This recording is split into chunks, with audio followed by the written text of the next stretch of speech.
Muy bien, vamos a hablar ahora del cuerpo del jefe de la Gestapo, quien fue hallado en un cementerio judío de la ciudad de Berlín.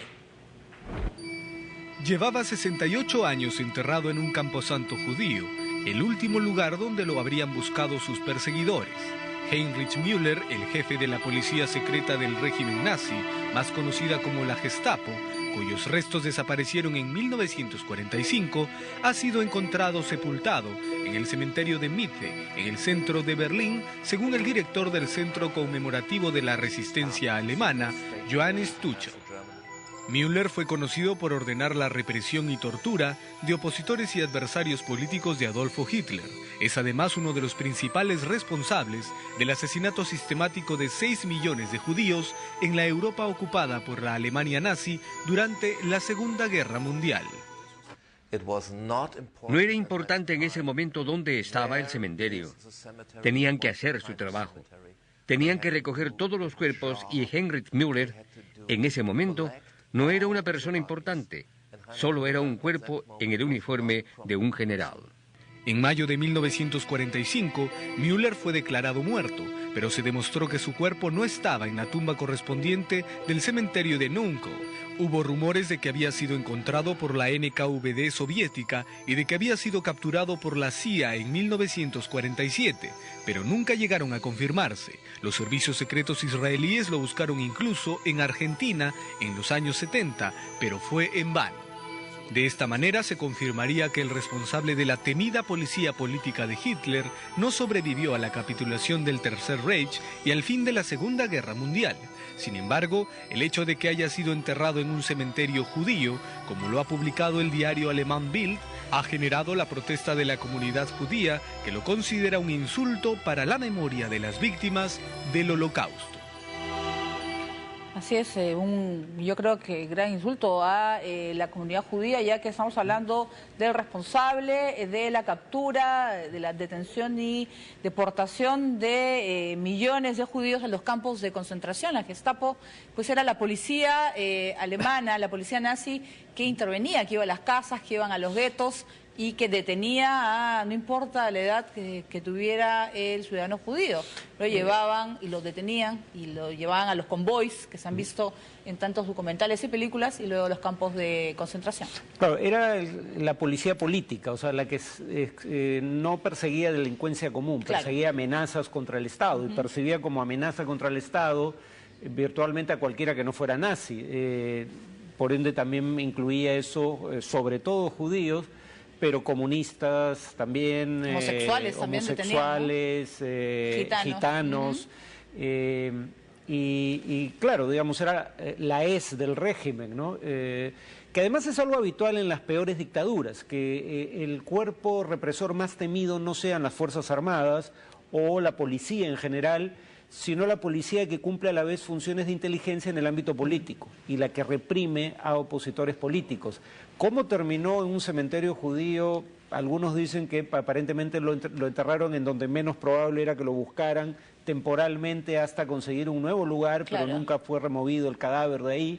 Y el hecho de que no se supiera dónde estaba fue una de las fuentes de mitos sobre nazis, líderes nazis que huyen de Alemania después de la ocupación aliada y tratan de reactivar el movimiento en algún paraje perdido de Sudamérica habitualmente, como la película Los Niños del Brasil. Así es, porque al final, cobardes, ¿no? Al término de la guerra, muchos de ellos, sobre todo creo que los peores criminales, los más sádicos, huyeron, ¿no? No se supo el paradero de muchos, ¿no? Creo que dos de ellos fueron detenidos por la policía de Israel, por el grupo, no me acuerdo cómo se llama, por la Mossad, y que al final pudieron ser juzgados, pero se hablaba pues de la presencia de estos criminales pues en Argentina, en Brasil y en otros países, ¿no? Estamos hablando pues que se les perdió la pista. Sí, para deshonra de algunos gobiernos del Cono Sur, algunos de ellos dieron cobijo Perón, ¿no? Perón fue el que más a criminales de guerra nazis. e incluso se les permitió en países como Chile formar colonias como la Colonia de Dignidad, que eran colonias que reproducían en buena medida, digamos, algunos de los valores de ese régimen en Alemania, ¿no? Muy bien, nosotros vamos a ir ahora a Grecia, ya que jubilados y discapacitados han protestado por los recortes del Estado. También rechazan la próxima visita de la Troika. Protestan porque luchan por sobrevivir. Los jubilados y discapacitados también son víctimas del recorte salarial y presupuestal que el Estado heleno está realizando para escapar de la crisis económica en la que están inmersos. En todo este tiempo, estas personas han sentido en carne propia cómo sus ingresos han sido reducidos por el Estado hasta en un 50%. Ello limita de sobremedida su poder adquisitivo y el acceso a un mejor servicio y atención en el sector salud. No se puede pagar el servicio médico ni la medicina, tampoco los impuestos y las compras del supermercado. Todo ha sido corte. Lo mismo le pasa a las personas con algún tipo de discapacidad. Ellos mencionan que sus beneficios también han sido reducidos. Sin embargo, lo peor es que se han presentado casos en el retraso del pago de sus respectivas pensiones. El multitudinario grupo de jubilados que por su edad no se amilanó a reclamar, teme además que el gobierno esté planeando más recortes antes de una reunión con la Troika. Muy bien, los más afectados, estamos hablando pues del sector de los jubilados, las jubilaciones y las personas con discapacidad. Siguen los problemas en Grecia. Sin embargo, el gobierno ya ha tomado una posición más firme en su negociación con la llamada Troika, que está compuesta por el Fondo Monetario Internacional, la Comisión Europea y el Banco Central Europeo, indicando que pedir recortes adicionales de gasto público o eventualmente elevación de impuestos a cambio de nuevas entregas de fondos del paquete de rescate es francamente insostenible cuando Grecia es la única economía de Europa que ha estado más de 6 años continuos en recesión desde la Segunda Guerra Mundial y que con las medidas de ajuste que ya se han adoptado se logró reducir el déficit fiscal de 14% del producto a cero prácticamente. De hecho, Grecia tendrá este año o el próximo, si mal no recuerdo, ya un superávit primario, o sea, un superávit fiscal antes de pagar el servicio de la deuda. Muy bien, vamos a seguir con el tema de la crisis en Europa y nos vamos ahora a España. La ciudad de Madrid ha quedado paralizada por una huelga en el sistema ferroviario. Los ciudadanos que transitan por la capital española se encuentran afectados por el cuarto día de paro en el sistema ferroviario convocado por sindicatos de este sector. Los mencionados sindicatos, dos de los más representativos en el país, han expresado su preocupación.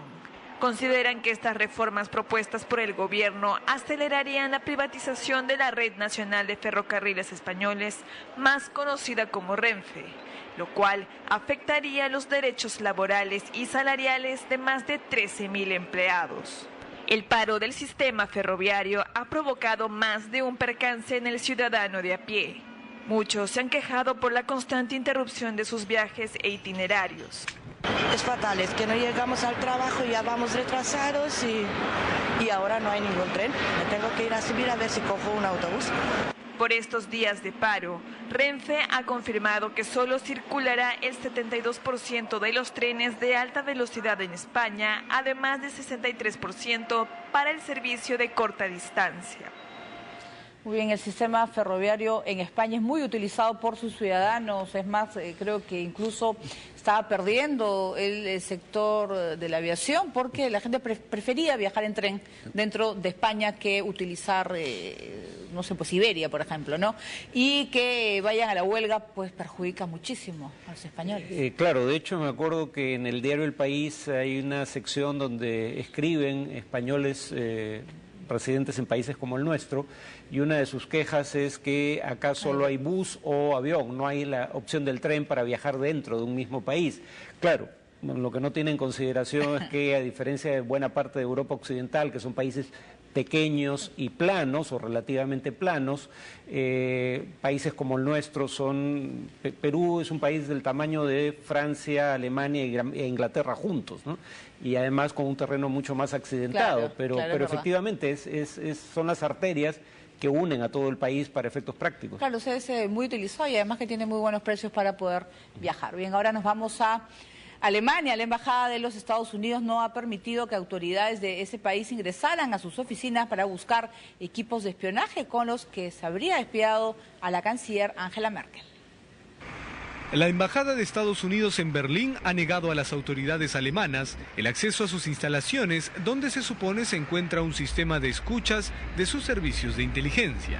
El embajador norteamericano John Emerson, quien fue citado la semana pasada para que diera explicaciones por las denuncias de espionaje a la canciller Angela Merkel, apeló a la inviolabilidad de las legaciones diplomáticas que sanciona la Convención de Viena. En tanto, la Asociación de Prensa Alemana recomendó no usar el buscador de Google ni los correos de Yahoo, al conocerse que la Agencia de Seguridad Nacional estadounidense, NSA por sus siglas en inglés, se infiltró en sus centros de datos y recopiló información de cientos de millones de usuarios. La advertencia se produce tras la publicación del diario The Washington Post, que afirmó que la NSA se infiltró en los servidores de estas empresas alrededor del mundo. El Post citó como fuente documentos del ex analista de inteligencia Edward Snowden, actualmente asilado en Rusia y a quien al parecer le está yendo muy bien. Un medio moscovita lo ha fotografiado en un paseo en barco, mientras que su abogado ha confirmado que ya ha encontrado trabajo. Snowden comenzará a laborar desde el viernes en uno de los mayores sitios web privados de Rusia, que se negó a nombrar por razones de seguridad. Muy bien, vamos a hablar de Edward Snowden, por ejemplo, que ahora ya a partir de mañana ya tiene trabajo en Rusia, va a trabajar en el área de mantenimiento y se ha publicado también una fotografía haciendo turismo, ¿no? Aprovechando el tiempo. Sí, presumo que va a estar, sea donde sea que trabaje, va a estar muy alejado de cualquier base de datos de la inteligencia rusa, ¿no? Pero en todo caso, esto demuestra que él no buscaba notoriedad, ¿no? O sea, él está tratando de más bien mantener un perfil bajo y ha dejado que el periodista Greenwald, a quien entregó todo el material aparentemente que consiguió siendo consultor de la NSA, sea el que asuma el protagonismo. Él ha quedado en el ostracismo, lo cual, repito, refleja que no tenía interés en hacer dinero o fama o algo por el estilo a través de estas revelaciones, ¿no? Claro, y también ahora retomando el tema pues de Alemania, ¿no? No permitir el ingreso a la embajada, bueno, es como entrar a territorio norteamericano, sí. No es tan fácil tampoco. Bueno, además se alega que no le han pedido todavía a la embajada ese permiso. Claro, pero los grandes perjudicados son las dos empresas ya que han dicho no se puede utilizar ni Google ni Yahoo. Bien, nosotros vamos a hacer una nueva pausa en el programa y vamos a regresar con Turquía. Las mujeres han vuelto a usar